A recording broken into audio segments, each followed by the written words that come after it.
All right, everyone, welcome into H2H week number 1 in the NFL. Tasos, we are actually here. I know we touched base last week. We did the futures episode, which, guys, if you're watching this early, you can still go check out those futures plays, some of them being still viable. But Tasos, we're here, week number 1. How you feeling? We'll get into what the show's format is in just a second, but how are you feeling? I'm sure you're excited, but what are you thinking here for week number 1? Considering how now, granted, none of the picks have actually been cashed out yet, but seeing how the week 0 video did, I'm feeling pretty good going into the year. The name Tostradamus has been thrown around. There's been a couple, I do call myself the Oracle, so it seems fitting. I don't know. I picked the Packers to go to the Super Bowl. I picked the Cowboys under and wins, and 2 days later, Micah Parsons gets traded from the Cowboys to the Packers. Yeah. I don't know, Ev. I might have sources inside the building. Do I just have this sixth sense? I don't know, but it should scare you a little bit. You did say you are a Packers owner and shareholder, so I mean, maybe you got some inside info. Maybe that's going to be a leg up this year. Maybe I made a couple phone calls with Jerry Jones. Who knows? Maybe you were in on the trade talks. But guys, this is H2H, the show in which Tasos and I battle it out each and every week of the NFL season. We have 4 rounds. We give our picks, and then whoever comes out units-wise on top gets the W for that week. We also have a couple things that are mixed in that make it a little bit unique. We don't get to decide what categories we are partaking in. We spin a wheel that dictates the bet categories that we're in. We also have a fade me round at the end. We have the ability to double up, meaning you double up on units in one play. So a lot of cool stuff. Buckle up. This is season 3 of H2H. We're going to have a blast this year with you guys in Tasos. I know we talked about it a little bit, right, on the preseason futures video, but I am coming off of a nice little win of season number 2 of H2H, a spot in which it wasn't even really a fight. Right now, you did pull out a couple wins late in the year, but much like season 1, I'll give you that credit. Much like season 1, it was a one-horse race. I'm looking to do that exact same thing this year. You've already been saying, "Oh, I'm gonna be the best NFL bettor in the world." I'm ready to match that. I think I'm taking you down this year. Listen, first of all, I want people to know, because I've been painted as the villain on this show, a role that I'm willing to definitely play. Yeah, rightfully so. I think 100% rightfully so, first and foremost. Rightfully so, but I do want You just called yourself Tostradamus. Tostradamus. I did tell you before we started recording, I wanted to give you the spotlight for a few seconds there to go ahead and brag about your win. So for the haters, the team Evan, good guy move. Think I'm a horrible, horrible, horrible villain. I do want Ev to have his moment in the sun. A, because it's the right thing to do, but B, because it's going to feel so much sweeter when I knock you down a peg after this week. Yeah, I don't really want the moments in the sun. This fair skin could get burned. So maybe my moment in like the brief sun, maybe the shadow to brag. But yes, I did have a dominant year last year. Not necessarily in just H2H. Like I had a really good football season, Tasos. And there was multiple times where I would sweep the board and you'd come on here with like 3-1 weeks. You know what I mean? So frustrating. So in fairness, like there was a lot of times where you had a great week and I was like, just not good enough, buddy. But we had the weeks where we both go 3-1 and you beat me by like 0.02 units and stuff like that. And it's just, you had a great year, but man, there were some real gut punches last year. Yeah, and you know what? The show grew a lot last year, too. So, guys, if you're watching right now, make sure to hit that subscribe button, hit that like button. We asked you in week 0, I guess, technically, of the NFL season. We did the futures one. We said, are you Team Ev or Team Tasos? There was more Team Tasos in the comments than I thought. I thought it was going to be like an overwhelming Team Ev. But I guess you got a little whack pack of people that you have backing you, Tasos, because I was surprised. Now, there were a few people being like, Team Ev, I can't stand Tasos. And I was like, yeah, that guy's on my side. That comment was the funniest one where it's like, I can't even stand to look at him. Never mind looking to him. So, yeah, comment Team Ev or Team Tasos. Letting us know who you're on board with, who you're riding with this year. But, guys, I think it's ready to start this thing. Tasos, you ready to dive into the first wheel spin of the true regular season? I'm ready. I'm ready to rock and roll, baby. Let's do it. Real quick, guys. First off, I know that I look a little bit different than you're normally seeing me. This, glasses, headphones, this is Editor Ev. I am editing H2H right now, but I wanted to take a break to let you know that there are still, most likely, some spots open in our Survivor contest here. We're hoping to fill this bad boy up before Sunday. Check it out. Link down in the description as well as the pinned comment. $10 to enter. You can enter up to 5 times, and if we fill this bad boy up, the winner's taking home $2,700. Imagine turning $10 into $2,700. Someone did it last year, right? If you don't know what a Survivor contest is, it's simple, it's really fun, but does take some strategy. All you have to do, easier said than done, is pick one winner each week in the NFL. If you win, you move on. If you lose, you didn't survive, okay? The catch is you cannot pick the same team twice. So if I really like the Broncos week 1 and they win, that's great. I move on to week 2, but I can't use the Broncos for the rest of the season. Go check it out, guys. This is something that's really, really fun. Get the juices flowing. That link will be down in the description as well as the pinned comment. Now let's jump back into the show. Let's do it. I am so pumped, and obviously, as are you. You guys are going to see a wheel on your screen. It's going to have 3 Tasos slices, 3 Ev slices. This simply decides the draft order, and it's a snake draft. So if it lands on Tasos first, I'll have 2 in a row after that, and we keep going from there, alternating round by round. So let's go ahead and spin it. I want this. I want to set the tone, Tasos. I want you to have it, Ev. I want you to have it. This guy just spins everything in his direction. All right, it's going to land on me pretty centered, too. So I am going to have the first go here. You guys are going to see another wheel on your screen now, and this is the categories. Now, I mentioned at the beginning of the show, we don't get to decide until the end of the video a category ourselves. We actually let the wheel gods decide. So on your screen, you'll see 2 spread slices, 2 player prop slices, 1 slice for Thursday night or Friday, because there is a Thursday and Friday game this week, 1 slice for money line, and then 1 slice for total.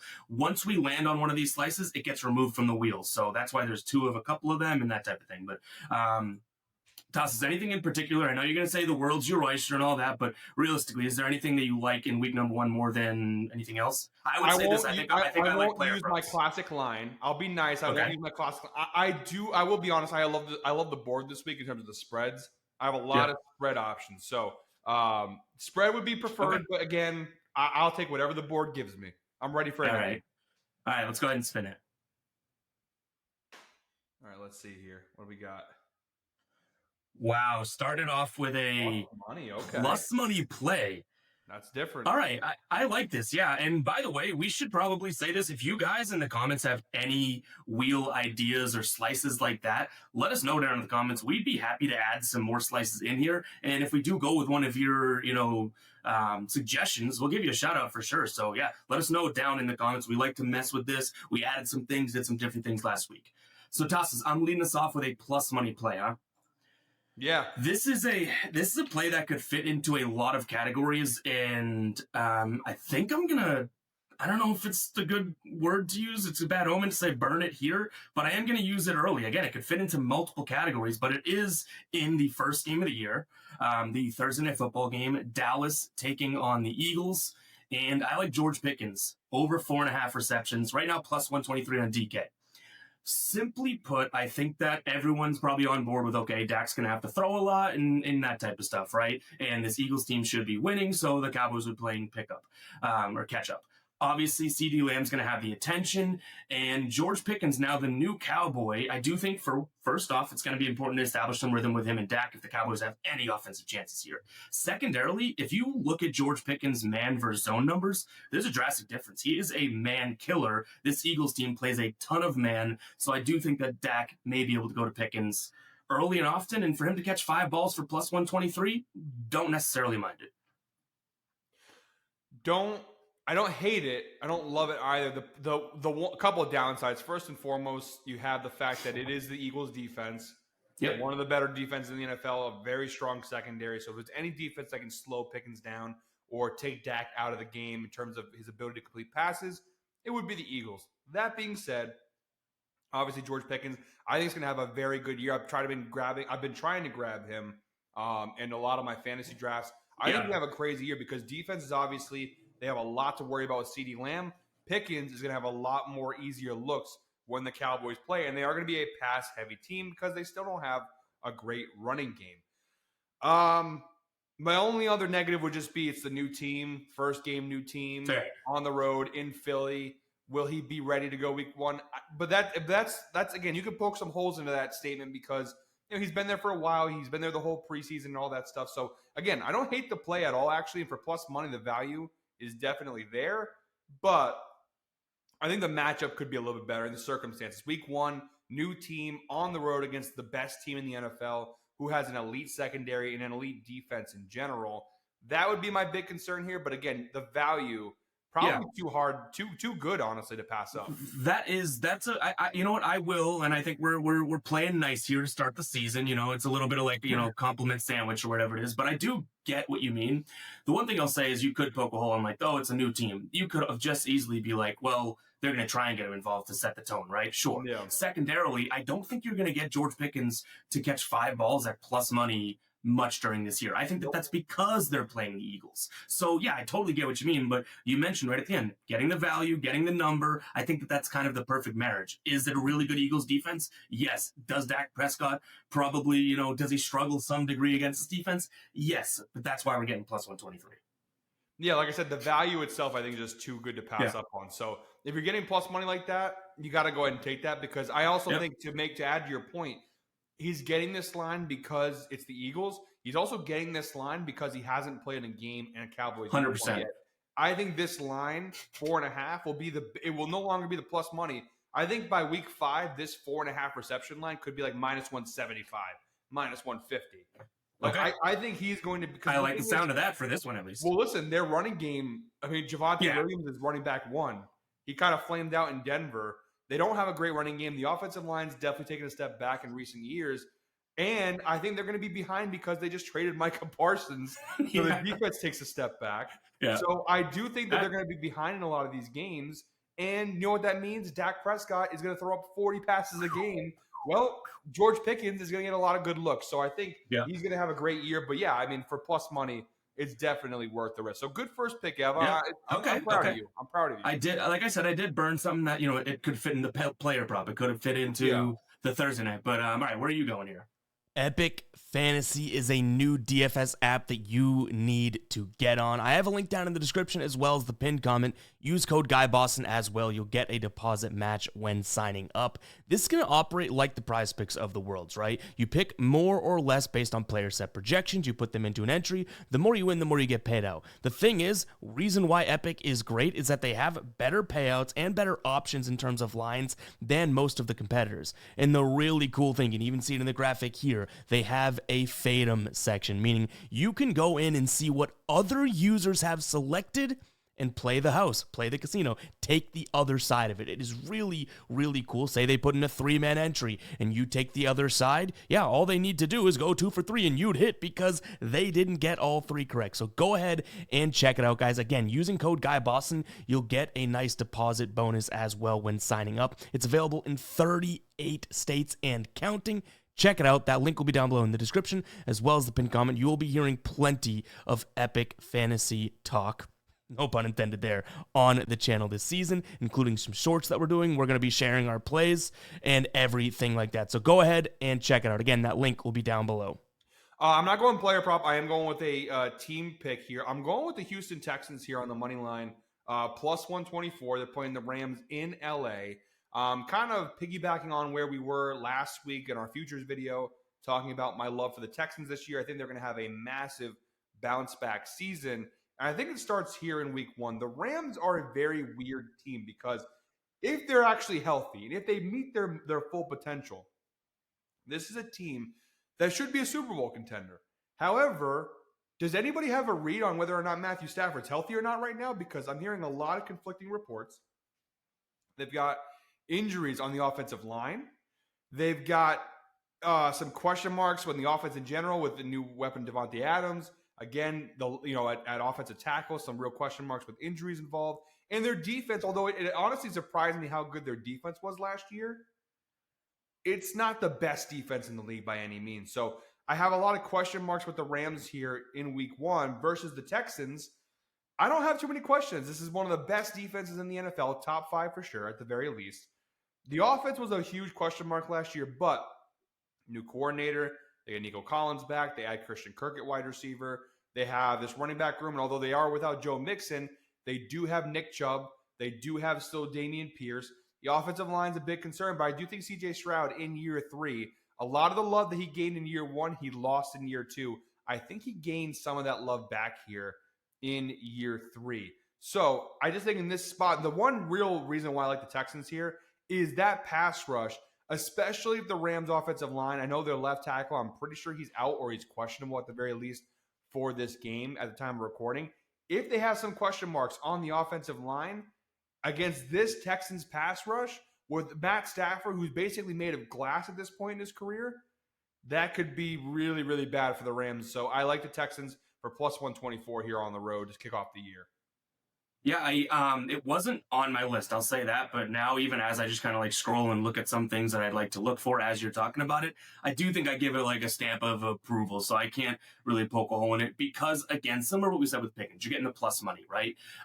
Do I think this team should be favored? Do they get the odds wrong? No, I can see why the Texans are, underdogs, right? They have a lot to prove offensively, getting some guys back from injury, Rams at home, and yeah, if the Rams are healthy, I mean, Stafford, no injury designation now. There's been rumors, whatever. The one thing you mentioned, getting to the quarterback and all that, last year, and obviously this is just last year's numbers, that's kind of what we have to go off of, but I could see the Houston Texans doing it again. They were 11th in terms of pressure rate getting to the quarterback. Matthew Stafford, just using our dashboard on GuyBostonSports.com, he struggles mightily against pressure. Against blitz, not so much. When they have designed blitzes, not so much. Makes sense. Savvy veteran quarterback can kind of spot the gap. But against pressure, his YPA, yards per attempt, goes from 7.3 down to 4.9, so almost in half, or, not really, but for the sake of argument. Completion percentage, below 44%, DVOA at minus 69.9, and then EPA, expected points added at minus 79. So some of those advanced metrics, him versus pressure, if they can pressure him, then Matthew Stafford should have some fits today. So you know what? I don't mind that play whatsoever. Again, you're getting, what'd you say, plus 124, something like that? Yeah, FanDuel, plus 124, yep. Plus 124 odds. I think that is definitely worth a look. Yeah, and then I'm looking at the injury report right now. So this is on Outlier. Alaric Jackson, who is their offensive lineman I was talking about, he did practice yesterday. He is right now projected, but he has a tailbone injury. But the bigger thing was he's been dealing with blood clots since June. So that's the big thing. It's still, although he's projected, he's planned to start, not 100%. And also he has missed time with those blood clots. So you're going to have some obvious rust there. And again, even if he is 100% healthy, it was a tough matchup to begin with this Texans pass rush. So again, it's not like the best pick of all time. It's not like it's hey, I'm putting my guarantee stamp on here, because no pick is necessarily a guarantee. And there is definitely some risk. It's the reason why the Texans are plus 124 here. But I just, like we talked about, you just mentioned, I mentioned, if that pass rush can get to Stafford, it could be a pretty rough day for him. Yep, it's almost like that could be the Jenga piece that kind of pulls it out. So we'll see. I don't mind that whatsoever. Like I said, it wasn't even on my short list, but I kind of feel like I may have even missed that when going through it. So I like the spot. All right, we're getting into round number 2. My specialty, remembering the order. If you know, you know. Tasos, you are leading us off here. You can see there is no more plus money on the wheel now. Now we still have 2 player props, Thursday night or Friday play, meaning we have to make a play in that game. Money line, spread, actually 2 spreads, and then total still on there. So Let's go ahead and spin it. Like I said, I still want those spreads. If I can get a spread here, I'll be very happy. He is calling heads. Oh, man. Shout out calling our shot, but I just called my shot right there. Give me the spread. You did. Give me the All spread. right, we have spread, and you are leading us off. I'm not worried about you stealing it, by the way. I got a few different spreads, so I'm pretty happy about this. Yeah, there is. This is. I think I remember last year, and I hate to throw you off here, but like last year, there's a bunch of weeks where like, man, the spreads are kind of dicey. This is a pretty good week 1 board of spreads. You know what I mean? Yeah. So yeah, go ahead, take it away. I'm going to go ahead here, and I think this is a crazy week 1 line. I'm going with the Seattle Seahawks here. You can get the line at plus 3. Ooh, the odds literally change while we're recording. So actually, I'm sorry. I hate to do that mid recording. I'm gonna back that up because the odds jumped a little bit there from when I picked it. I'm going to go with the Sunday night game. Big time game, little Okay. preview. I'm obviously doing the Sunday Night Football videos here this year, so make sure to subscribe to the channel. Check those out. I know, Ev, you got your Thursday Night Football video coming out tomorrow, I believe, and then Yep. you're also doing Monday night too. So we have our individual primetime game videos, of course, but a little teaser for what's to come in my video on Sunday. I'm going with the Baltimore Ravens here, -1.5 on the spread, which right now you can get that for +108 on DraftKings. So it's a plus money play. This was actually what I was considering along with the Texans play for plus money play here. -1.5. Now they are on the road in Buffalo. I think, and again, there's no mathematical evidence to prove this point. The whole NFL world is just riding the Bills right now. Everybody, Josh Hard Allen knocks, got right? married. They're the favorites right now in terms of making the Super Bowl. I think they're tied with Baltimore to make the Super Bowl in the AFC, but everybody loves Baltimore. I think Baltimore right now, I could be mistaken, they are the odds-on favorite to win the Super Bowl. I don't know if you have those numbers, if you can pull those up. Yeah, I'll check it out. But I think the whole NFL world, they're just on Buffalo. Josh Allen, incredibly likable. This team's gotten so close year and year and year and year. There's a feeling the Chiefs have taken a step back, and I feel like everybody is pointing to Buffalo. And this is crazy because if you watched last year's videos, you know I'm not the biggest fan of Baltimore. My most hated NFL teams, it's the Giants are 1, and believe it or not, the Ravens are 2. I've always hated Baltimore. Bernard Pollard, when he took out Brady's knee, I know that wasn't an intentional thing, but and then we had some fierce playoff battles with them as a Patriots fan. So Baltimore, the reason why I'm rambling and telling you guys this is to let you know that I'm very biased when it comes to the Ravens. I love picking against them. So for me to go ahead and say what I'm about to say here, it shows how much I think this team is just that good. I think the Ravens are winning the Super Bowl this year. I think this is the Super Bowl champion in the entire NFL. And I think it starts here in week 1. I think everybody is so high on Buffalo. They're hosting this game. This is a rematch, obviously, of the AFC divisional round game that these two teams played last year. And a game that Baltimore should have won. Had Mark Andrews not gotten Butterfingers in that game, the Ravens probably win that football game. I think they're pissed off. I think they got better in the offseason. They added Jair Alexander to the secondary. This is still a very strong defensive team. Offensively, by far the best running team in football last year. Their offense, the passing game got better last year. It feels like Lamar Jackson and Zay Flowers, they started to figure some things out last year. There were worries with the offensive line. The offensive line played well enough. I think Baltimore makes a statement here in week 1. You're giving me -1.5 for plus money in this matchup in a game where it's a revenge game for the Ravens. They're locked and loaded. I love Baltimore in this spot. With Buffalo, not to take anything away from them, they're still a great team.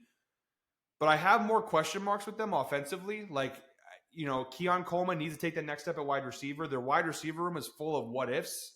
You know what I mean? There's no real clear guy. It's Keon Coleman if he takes that next step. Otherwise, it's, Khalil Shakir. They brought Gabe Davis back. They announced that today. Dalton Kincaid hasn't really panned out exactly the way they hoped so far. So I just have question marks a little bit with them in the passing game. And, their defense is solid, but, I feel like Baltimore, people are sleeping on how good this Ravens team is.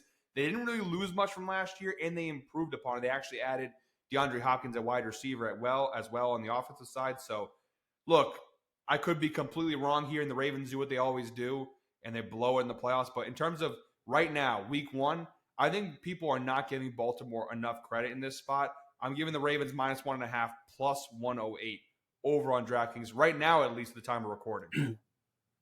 I like it. And I think that, the more and more I were to look into that, I think that might be a decent side as well. They come in, obviously, almost as the villain. You've already kind of mentioned that about yourself, even in this show. The only thing I would say, and I'm curious to see your take on this, is like, you might have picked like one of the hardest games to take a side on, right? Like you have the entire board of spreads to choose from, and you went with what might be like the best game, literally, like out of what we have, right? So I think it's a good like flagpole type of a game, statement type of a game, even from you to set the tone. I wonder if the risk is worth the reward in a sense. And you are getting the plus money, so I guess I can give you that credit. I just do think that there might be some other spots to look at in a sense, but even still, like I think that you do bring up some good points about this team and how good they are, and the fact that there's a revenge narrative here now. You know what I mean? Like they should have beat that Buffalo team, and they didn't, So, yeah, I don't necessarily want to say I disagree with it. I just question if you do said, hey, you know what? I want to give myself the hardest of tasks here. You know what I mean? Listen, there's a saying in this industry, and maybe you're unaware with it, which is okay if you are, but scared money don't make no money. And look, I'm up for the challenge. I could go ahead and pick a game like Bucks Falcons or Jaguars Panthers, one of those games, but you know what? The people come for entertainment. The people came for picks. I'm giving them a pick in the biggest game of the week. Ravens, Bills. I'm not scared here. -1.5, +108. Book it. This is a lot to me. And you know what, Ev? He's not going to do it. You're not going to do it. I'm going to double down. I'm going to double down. If you guys don't know what double down is, every play that we throw out on the show is a unit. When you double down, you're putting 2 units on it. Tasos, I pretty much just walked you into that unintentionally. That was not like a strategy, but just by me being like, I don't know if that was the move. You're like, you know what? I'm doubling down. So spiteful. But Tasos now has 2 units on the Ravens at plus money. That is big. It's huge. Now I'm like, and they're actually the actual spread's +1.5. So I'm basically taking an alternate spread here at -1.5 because they're +1.5 for -118 on DraftKings right now. So I'm taking them for -1.5 for plus money. So I went alternate spread here. Took your own little shtick from you, the Alt-Ev approach. Yeah. I think Baltimore is going to roll here. I think they're going to win. I think Buffalo. The thing with Buffalo is you can see the narratives already. The Bills will lose week 1 at home to the Ravens. Everyone's going to question Josh Allen, and the Bills will win 8 straight games, and you'll get blown away. But they need a little bit of controversy here. I think Baltimore beating the Bills in Buffalo. There's no better controversy. And again, this is a really good football team with a pretty decent matchup. And again, they should have won last year. Not that I was mad to see them lose, but it's when you lose in the way the Ravens did, you come back with some fire. You come back with some fire for sure. Yeah. All right, I'm gonna go in a different direction. I already can tell you're probably not gonna like this, but I actually do really like this spot. I bet you won't. I'm looking at Pittsburgh -2.5 against the Jets. FanDuel -115 right now. I am, and it is kind of comical. I am so high on Aaron Rodgers and DK Metcalf this year.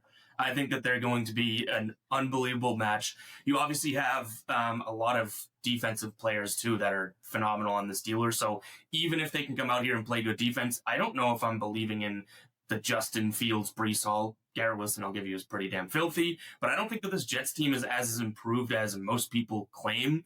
And sure, they're at home. Aaron Rodgers going against his old team, if you want to call it that. I think that this number could be 4.5, 5.5. I think the Steelers stomp them. Oh, Ev, we were doing good for a while there. Between the Futures show, between this show, I honestly had no problem with your picks. This is the first pick of this year that I despise. I almost got physically ill when I heard you say Steelers spread. This Steelers team might be, and they don't even have that much hype to them, which is why it makes this even crazier, the most overhyped team in the National Football League. They don't have any hype. What do you? They're on ESPN almost every other segment. They've got hype, maybe negative hype, maybe positive hype, but they've got hype. This offense is awful.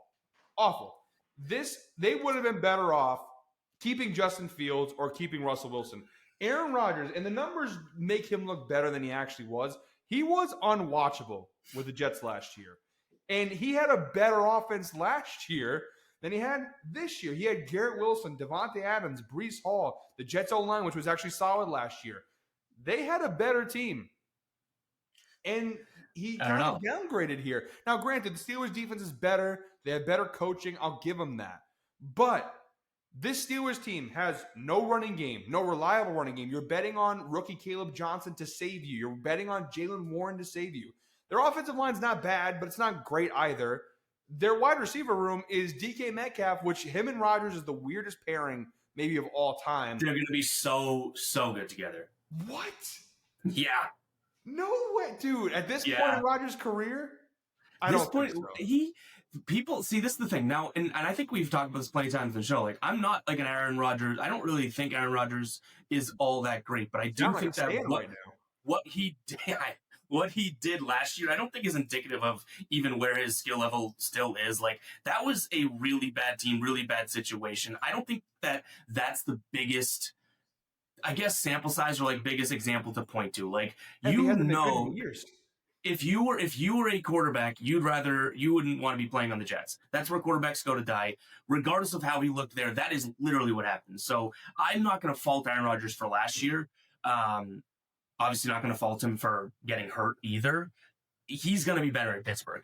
You're the problem. You're the problem here.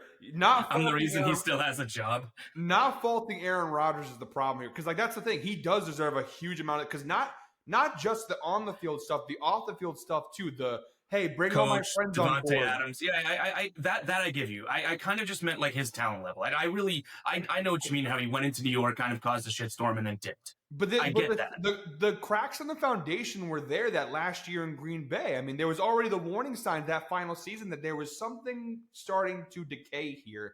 Granted, I get it. He tears the Achilles, whatever. You can't take that. That happens. But then last year happens, and it's like it's not even a matter of skill anymore. It's just the nature of the game. I think, and I've heard, I don't want to steal people's quotes, but obviously I do listen to like Bill Simmons of The Ringer, and he had this point, and I think it's very fair, where I think Tom Brady, him playing to age 45, has skewed everybody's opinion on what quarterbacks can do past the age of 40. We have 70 years of data to tell us that when a quarterback hits this age, besides basically Tom Brady and one quarterback from why Tittle, like a quarterback from the 1950s, it doesn't happen at this point in their career. And I think Rodgers, he's in his 40s. He is coming off the torn Achilles, less than 2 years removed. One thing that made him so special was his ability to move around and extend plays. Mm-hmm. He wasn't a mobile quarterback by any means, but he was. You could just see it last year. He's afraid to get hit, which understandable. He's a 40-year-old man. I wouldn't want to get hit now as a 27-year-old man going up against the likes of TJ Watt. Well, actually, they're teammates now, but going into Myles Garrett, right? I wouldn't want to get hit either, but especially at this point in his career, I just think there's things that he does now that he never used to do. There's bad tendencies that he's picked up, bad habits. There's the off-the-field stuff that clearly affects things. I think him and Tomlin are going to butt heads at one point. I think him and DK are going to butt heads at one point. Again, that's all speculative. There's no facts to back that up. Yeah, well, we don't have any season data so far. I mean, that is the hoopla portion of everything we're saying. It's a lot of I think, which I think we both own. Absolutely. I think this is a really good spot for the Jets. I think it's, first of all, from a narrative standpoint, I don't think anybody in that building likes Aaron Rodgers. I would be shocked if anybody the Jets almost cussed there. He almost screwed the organization over. Basically, he came in, promised to lift this team up finally out of the grave and get the Jets relevant, and then he tore the whole thing down. He did. And I think that, look, the way that he's talked about the Jets, the way that things went last year, I think he made more enemies in New York than he made friends. I don't think people really miss him all that much in that building. I think that this defense, look, it's still a top 12 defense in the league. They still have Garrett Wilson. I like the young tight end they have, Mason Taylor. They have Breece Hall, who I think is due for a bounce-back season. The offensive line's not great, but it's not bad either.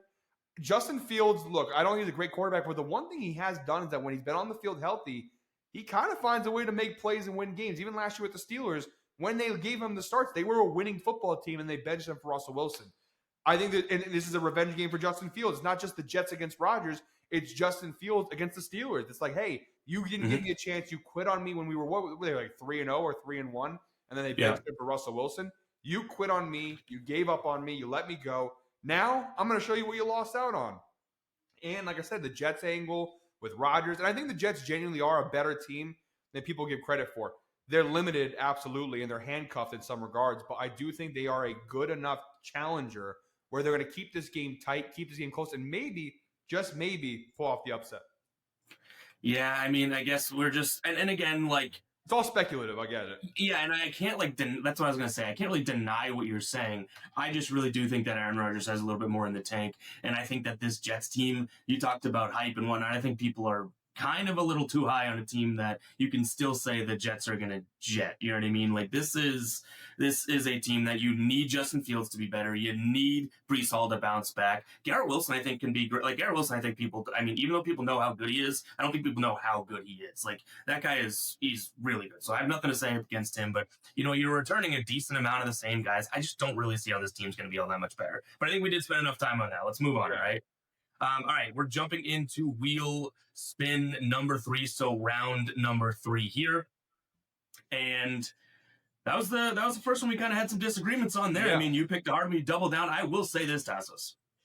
I was ready to double down on that after we were just talking about it, but I was like, you know what? Tasos is going fiery. He's got the firehead emoji there, Mr. Heatmiser, whatever it is. I have to be disciplined here. I'm not going to double down on a pick. So you got scared. So you got scared is what? No. I got smart is what I am saying. Okay. Yeah. So all right, let's go ahead and spin this. Round number 3. I'm going to be leading this off. All right. Let's see here. Ooh, player prop. Okay, I do have a few player props. Nice. I will say for the people at home, this is where I get a little bit nervous with Ev because this is the round when the player props come out to play. He'll pull out some kicker prop or some alternate running back, rushing, passing, receiving combo. Like this is where Ev gets creative. And listen, it's like watching a great musician at work. It's like a maestro at work. Thank you. It's impressive with the player props, so I'm a little bit scared here with the player props. You probably, so this is actually one that I was considering for Fade Me, but I'm not going to use it. I am going to use it here, so it's going to be out of the mix on Fade Me. It's just a guy that I think regresses a little bit, and I mean a little bit. So I'm really not trying to sit here and think that he's going to go out there and like suck this year. Okay. It's a guy that I feel like is a little bit of like a prize darling in the MLB, in the NFL right now. I'm taking an under 72.5 receiving yards, minus 115 odds, Ladd McConkey. I think that he's going to have a good year. I think that this is a real tough matchup against the Chiefs for him. He did play against them last year. Now, granted, it was early in the year. He went under this line. He got 7 targets in that one. But I think that this is going to be a guy that averages right around 65 to 70 yards per game this year, which is still really good. I just don't know with all of the tape on him now. And I guess you could even say, what's his name? Johnson. I'm blanking on his name, but Quinton Johnson, right? Whoever it is. Quinton Johnson, yeah, for the Chargers. Okay. I think that him, obviously, being healthy is going to be huge. And let's not forget that Keenan Allen is here in town now, too. That is like the quarterback's wet dream of a safety blanket. He runs these short to medium routes, gets open, and you can turn to him. So, again, this is not a direct fade of Ladd McConkey. It is a spot in which I am kind of projecting that his number for maybe a week or two is going to be a little high. So again, that's under 72.5 receiving yards, minus 115 on MGM. He is going up against the Chiefs here. I think that that's going to be somewhat of a tough matchup. So I'm not saying that he's going to go out there and get shut down, 0 catches, 0 yards, or 2 catches, 10 yards. I think that we see something in the range of like maybe 5 catches, 56 yards. Something like that. Okay, so I just want to make that clear to you and everyone watching. It's not this like I think he's going to suck. I do think that we have some overzealous expectations for Ladd McConkey, a guy that realistically last year, when you think about it, I mentioned how Johnson's healthy now. They didn't have Keenan Allen. He was the only receiver to throw to, and he got force fed. I don't think, especially as Justin Herbert gets better, we're going to need to see 14 targets to Ladd McConkey a game.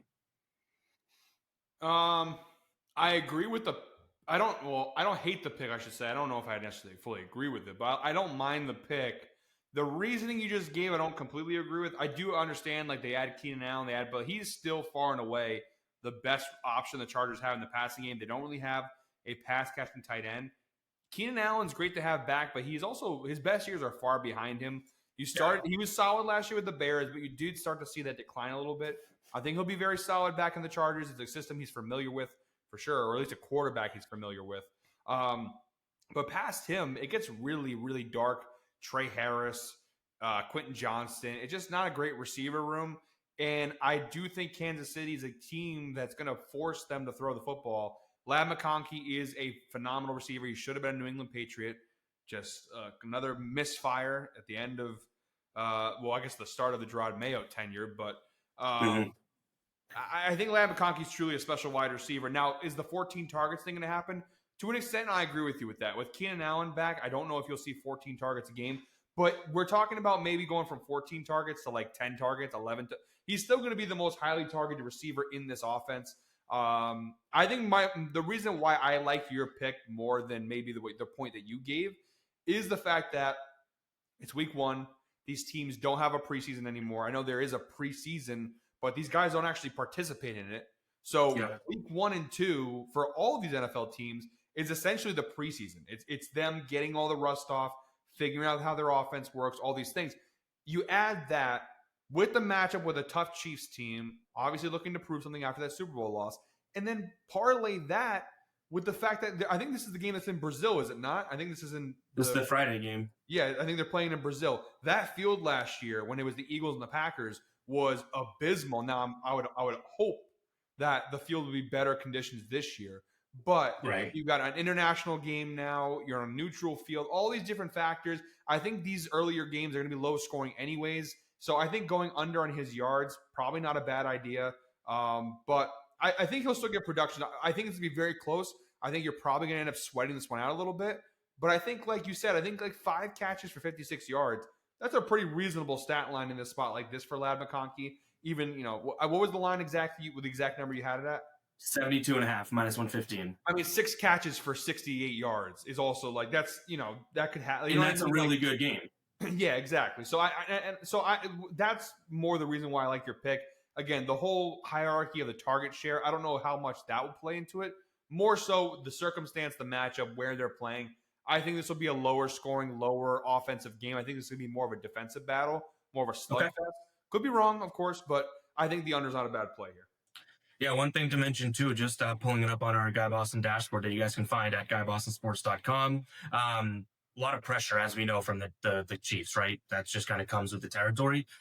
Justin Herbert does struggle a lot against pressure, too. So even Justin Herbert struggling a little bit obviously kind of would aid to this spot as well. But and Rashawn Slater out for the year too, which hurt the offense. There we go. They got to move Joe over, new position for him. So they've got some question marks in the offensive line too, which adds to your point.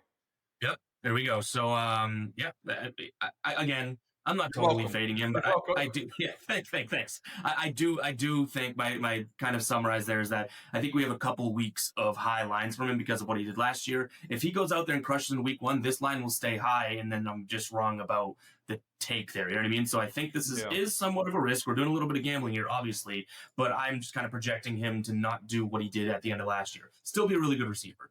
But all right, where are you going for your player prop here? I had to go ahead and take I had to go ahead and take something here with the Pats Raiders week 1. Right. I'm going a route that I think is a pretty good play. We're going Geno Smith here over half an interception. It is minus 125 right now over on BetMGM. That is where I'm grabbing it for. You have a couple other options, but for me personally, BetMGM is the sports book that it's available at. Geno Smith, last year in Seattle, not very great at protecting the football. He cashed the over in 10 of 17 games last year. That is, of course, a 59% hit rate, averaging 0.88 interceptions per game last year. So he averaged just shy of a pick a game, and he had like 4 multi-interception games. He had 2 picks. He had 3 interception games against the Rams back in November of last year. And then his last game versus the Vikings, he threw 2 picks. So, a guy who threw a lot of picks last year. I just feel like the Patriots defense, I know there's rumors that Christian Gonzalez might not play here. But even if Gonzalez doesn't play, I think this new look Pats defense should put Geno Smith into some high pressure situations. And I just feel like he was going to struggle. I don't have a ton of scientific data to back up why I think he's going to throw a pick. But this is a guy who is a bit of a gunslinger, gets a little careless with the football sometimes in order to make the big plays. And I think this Raiders defense is pretty bad. I think New England's offense should be able to score some points here today. There could be a chance where the Raiders are playing from behind and Geno Smith has to throw caution to the wind, throwing against a Pats defense that even without Christian Gonzalez, they add Carlton Davis in free agency.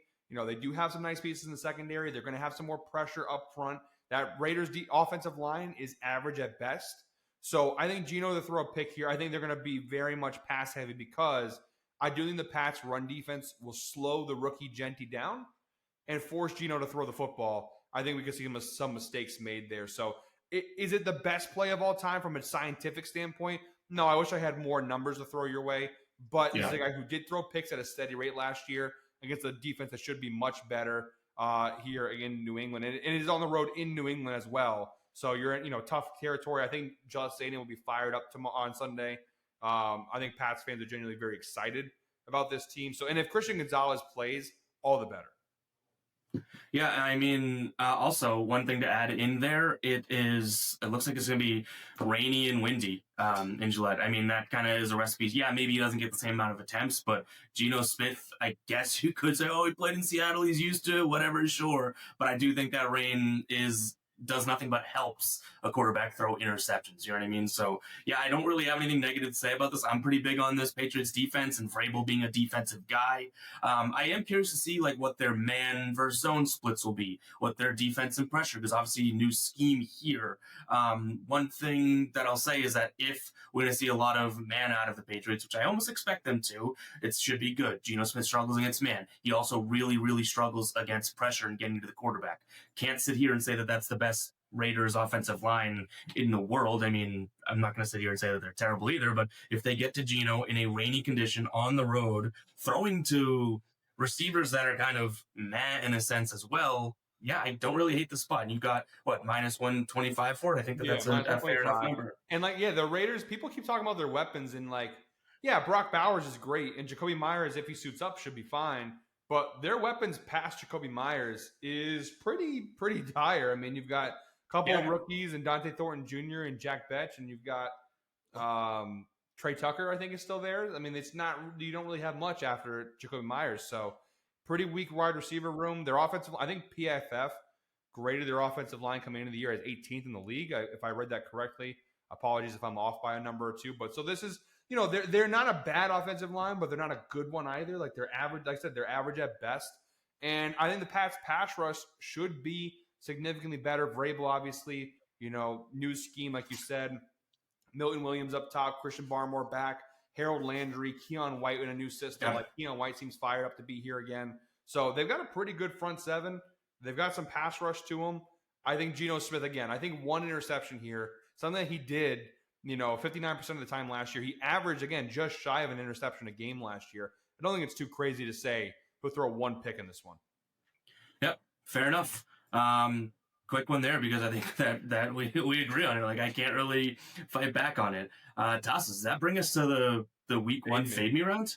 Yep. Here we go. If you guys don't know how this round works, you'll see a wheel on your screen that looks just like the first one. It has 3 Ev slices, 3 Tasos slices. Whoever this lands on gets to make a play across any category that they want, anything like that. The other person, hence the name, has to fade the pick. So, for example, if I took that Lad McConkey under in the Fade Me round, Tasos would have had to take the over, and he gets whatever odds are associated with it. So, yeah, very, very cool little thing that we do within this show here. Kind of make or breaks the week a lot of the times, which is the point, right? This is a very tough spot, and each of us have the same opportunity to get this Fade Me each and every week. I'm assuming you want it, Tasos. Oh yeah. I got, just like last week, I have a really great pick for Fade Me here. It's one of those picks where I give you a team that I know you're not going to want to have in your corner.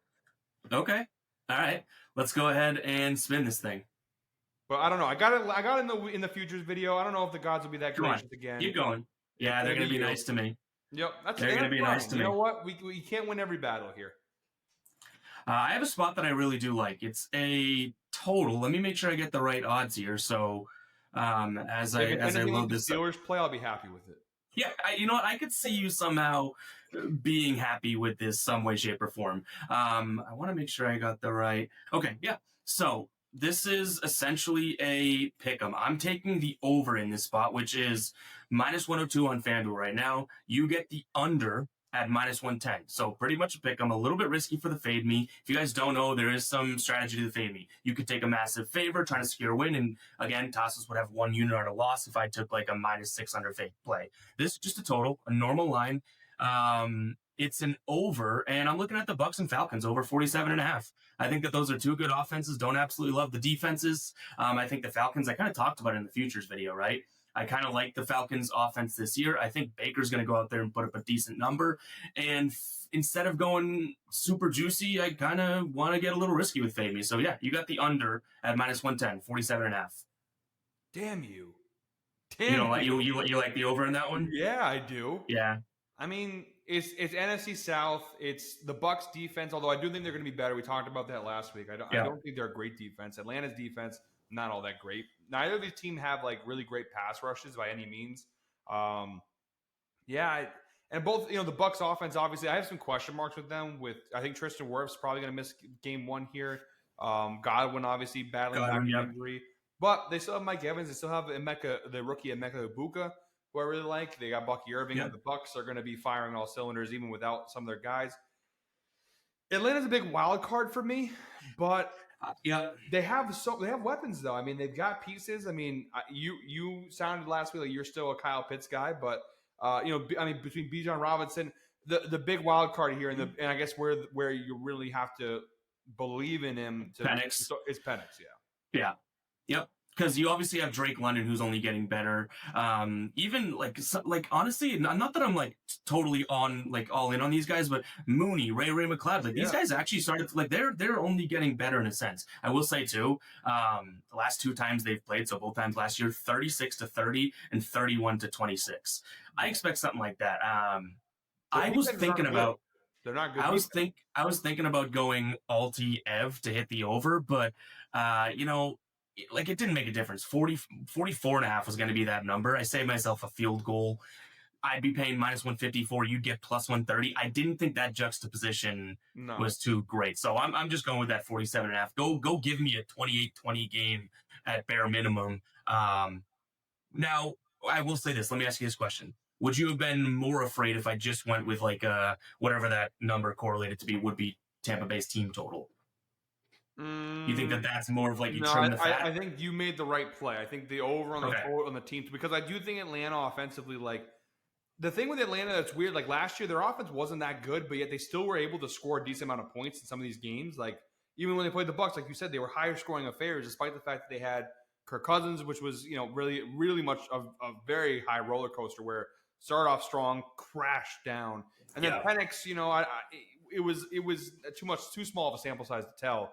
But realistically, as long as I think the number Atlanta needs to score here is 20. If the Falcons can score 20 points, which is 2 touchdowns and 2 field goals or 3 touchdowns, whatever, they don't need to do all that much to get there. And because I think Tampa Bay is scoring at least 4 touchdowns in this game. I think this is very much a 28-21 type game, which covers the over. Yeah.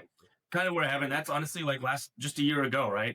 Tampa Bay 29 points per game, and Atlanta 22.9. So, I mean, they could do what they did a year ago, and I think the offense is, at least on the Atlanta side, is better.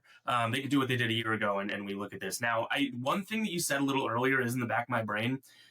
Some of these early games, in terms of the first early games in the season, they get a little clunky. They can go over. I hope that that's the case in my, you're hoping the opposite. But from my point of view, I hope that's the case for the defenses. You know what I mean? There's enough talent on both these offenses that might be the easy part compared to some of the defenses that have to fit together. But that's the only thing that I think slows this down because it's week number 1. If this is a line in week number 3, week number 4, I think this thing's soaring over. I think my biggest kryptonite might be that's week number 1. I think that's honestly, because I think in other it's so tough when people talk about the clunkiness and how that rust in week 1, because it can sometimes benefit an offense. If a defense is not fine tuned yet, you could have some more deep down, some more wide open plays, some more breakdowns and coverages. But on the offensive side, it could mean that the receivers and the quarterback are not on the same page. The playbook. I think in this case, it actually does help me a little bit, is because I think even at their best, right, when they're finally shaking the rust off, again, I'll say it one more time, I don't love either of these defenses. So I think really where it's going to benefit me having the under is that clunkiness in the offense. Is Michael Penix going to be firing on all cylinders in week 1? Is Baker Mayfield going to be firing all cylinders in week 1? Now, remember last year, week 1, Tampa had a very strong start to the year. Will that happen again? We'll see, but I think the over is the safer play for sure. I'm basically rooting for both of these offenses to be rusty and come out the gate slow. That's because it's not, the defense is not going to stop them. The Falcons will not slow the Bucs down.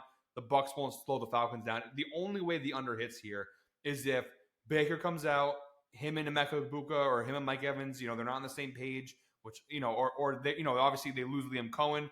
Maybe they're still getting used to the new offensive coordinator. Sure. On the Falcons, the flip side, right? Penix still very much basically a rookie quarterback. Does he come out slow, trying to figure things out? That's where I'm going for at this point, but I would prefer to be on the overside. Yeah. All right, fair enough. Do you want to hear what I have for you? Because I do think it was a great pick. Yeah, let's do it. We don't do that very often, but I do think that also helps the people back home, right? Let's see what my reaction would have been had you had Fade Me. All right, so I was going to go ahead and take, and this is one of my favorite plays of the week, and I'm going to give it another video. So if you come here first, and the Oracle at some point this week, I'll talk about it a little bit more. I was going to go Jacksonville -3 and force you to take the Panthers +3. So -3 for Jacksonville. I would have gotten at -125. +3, you would have gotten Carolina at -102. So pretty good value for you, actually. I would have hated that. I think a lot of people are like talking about how the Panthers might be good with Tataroa, obviously Young with another notch on his belt here. You have Chuba. I think the Panthers could stink, to be completely honest. Well, and then the other thing people aren't talking about, their defense was horrible last year, and I do think when they get healthy, that's the other thing, is they just traded Thielen away and they lose Coker, and so it's like now you're in a rough spot there offensively. Their defense was not good, and it's not much better. This is a bottom 10 defense in the league, and you're going up against, first of all, Liam Cohen, who obviously coming from the NFC South knows the Panthers very, very well. And you have him, who he kind of brought Baker Mayfield to this new level where he's one of the better quarterbacks. I'd say Baker's probably top 10 at this point in time, if not top 10. I would say so. Right outside. Now you give him Trevor Lawrence with Brian Thomas Jr. and Travis Hunter and all these pieces against this Panthers defense. I think Jacksonville rolls here in this game. So I would have, and again, it's all about giving you the Panthers in week 1 to have to hail them. Not a fun place to be. So that would have been my play had I gotten Fade Me. I would have been more upset, kind of to your point, tailing the Panthers than I would be afraid of Jacksonville. I know that those are the exact same, like, you know what I mean? One has to happen without the other, but like I'm not as big on Jacksonville rolling them or anything. I do think that their situation's a lot better than it was last year, but I do think that the Panthers, like I've seen people taking the Panthers win totals over, people saying that Tedero McMillan's going to be like a top 15, top 10 wide receiver in the league. And I know how good he is, and I know how good Chuba looked at one point. And, obviously you're kind of accounting or hoping for a step up from, Bryce Young, but like that's a lot of ifs. So I would have hated to take the Panthers here in week 1. So yeah, I'm glad that I actually got Fade Me in this one because I would not have liked that very much. But how do you feel about your board overall? Overall, I like it. Again, Fade Me, and this happened a lot. This happened a lot last year, which I'll be honest, a moment of weakness here. It scares me because a rare moment of weakness from Tasos. Rare moment of weakness. This is literally what happened last year, where it's like I have a great board, I like my picks, and then you slap me with this Fade Me, and it's like, damn it, dude! Just totally changes your demeanor. If I had gotten Fade Me there, I would have left this video texting you like, good luck, like this is my year, all these things. Now, I'm so confident I'm going to win the league. I mean, win the season and even win this week, but I'm not as confident as it was 20 minutes ago. You know what I mean? Okay. So, that's all I can ask for. If you chip away Tasos' confidence, you're doing something here. Yep. But I think that's gonna wrap for week number 1 here of our 3rd season of H2H. I really do like my board as well. I know that you disagree with a couple of the spots. The Steelers one it's insane because even if you do like, not to go back on it, we spent plenty of time on this game already. But even if you like that, to me that game's a coin toss. And so to put your money on you double down potentially on the most coin tossy game this week though. So I mean, if you're gonna give that advice, I think there's gonna be some self-reflection. But mine's a fun coin toss. Where it's like these two teams are both, they're both so good. Yours, it's like it's the Jets and the Steelers, and it's like the opposite. It's actually the exact opposite. Mine's a gross coin toss. That was the best point you've made. That was the best point you've made all episode. Thank you. I don't know if that's a thank you, but yeah, true. I don't know if that's a good thing, but I think it's a good thing. But all right, guys, that is gonna wrap it up for week number 1. Again, let us know what you're thinking in the comments of our plays. Are you team Ev, you team Tasos? Did you switch after watching all of our plays? Very, very excited to embark upon season number 3. Tasos, any last words for the people back home?